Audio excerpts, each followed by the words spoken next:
आपको पता है बचपन में कृष्ण जी और राम जी एक दूसरे से बदल गए थे।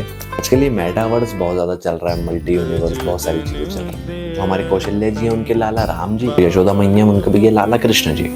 तो दोनों ही बड़े भैया बेस्ट फ्रेंड, मतलब इतनी प्रेम सखियां। उन्होंने डिसाइड किया कि चलो मिलते हैं। तो यहाँ से निकली कौशल्या जी और यहाँ से निकली यशोदा जी। दोनों मिले और दोनों ने अपने अपने लाला को सामने रख दिया और दोनों बातों में डूब गए।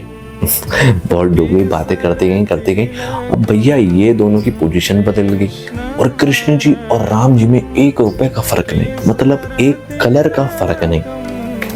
तो अब भैया कौशल्या जी ने उठा लिया कृष्ण जी को और यशोदा जी ने उठा लिया राम जी को।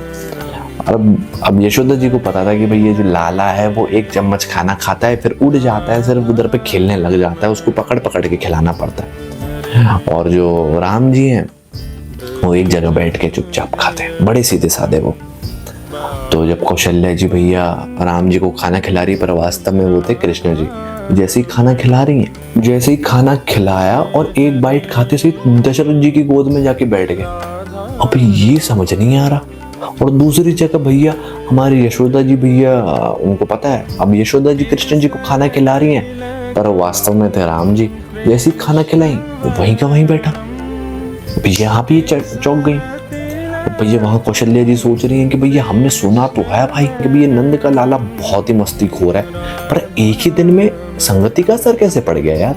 तो यशोदा मैया सोच रही भैया हमने सुना तो था भैया कि भैया राम जो है बड़ा ही सीधा है, एक ही दिन में भैया इसने कृष्ण को ऐसा कर दिया। पर जैसे जैसे समय बीतता गया, सुबह तक ये भैया थोड़ा सा बहुत पता चल गया कि भैया एक्सचेंज हो गए ये दोनों। तो ये वहां से निकली, वो वहां से निकले, दोनों मिले, बोले ले भैया तुम्हारा लाला, लो भैया तुम्हारा कृष्ण, बहुत मस्तीखोर है भैया। यशोदा मैया दे रही है भैया तुम्हारी मूर्ति, ना खेलता है ना खावे है, बैठा है। तो कृष्ण जी और राम जी दोनों एक ही हैं, बस उन्होंने हमें अलग अलग कहानियां, अलग अलग लेसन सिखाने के लिए, अलग अलग लीलाएं रचने के लिए उन्होंने अलग अलग अवतार लिए।